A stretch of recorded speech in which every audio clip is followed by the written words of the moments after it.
Guys আজকে আমি বানাবো হচ্ছে 300 ফিটের সেই ভাইরাল চাপড়িটা। এটার মধ্যে আমি চালের গুঁড়া নিছি, পেঁয়াজ কাঁচামরিচ বাটা, আদা রসুন বাটা দিছি, তেল দিছি, হলুদ মরিচের গুঁড়া দিয়েছি। এখন এটাকে আমি সুন্দর করে মিক্স করব।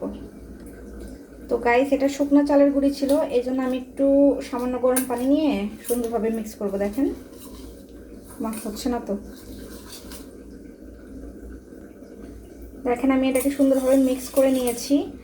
এখন হচ্ছে এটাকে আমি রেস্টে রাখবো 20 মিনিটের মতো।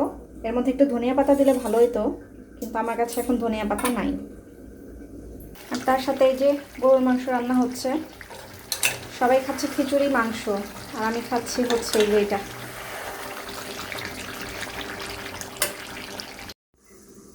তো গাইস চলেন শুরু করা যাক। দেখি আমি শুরু করি। বিসমিল্লাহ। এই এরকম করেই তোরা বানায়। হাই হাই, কি হলো এটা? কি হলো? এরকম হলো কেন?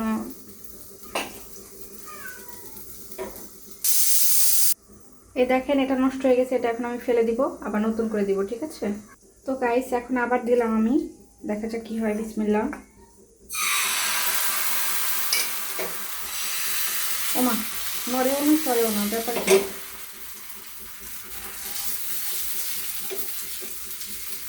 উঠে যায় কেন? High high,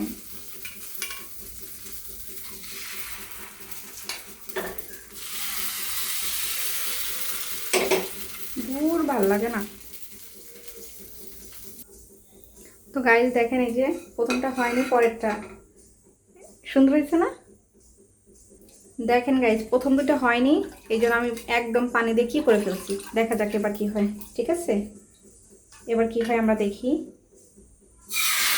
high high high, এই যে এবার হয়েছে ভালো, দেখছেন? এইবার ঠিক আছে। ওয়াও, এই দেখেন গাইস কত সুন্দর হয়েছে।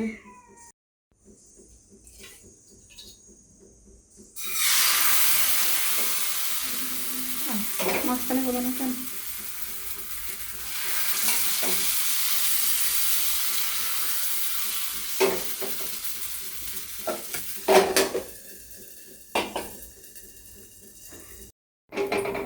গাইস দেখেন আজকে আমি নতুন একটা রেসিপি ট্রাই করতেছি। সেটা হচ্ছে ওই যে কি বলে 300 ফিটের সেই চাপড়ি। আর এদিকে আছে দেখেন গরুর মাংস রান্না হচ্ছে। কে কে খাবেন চলে আসেন।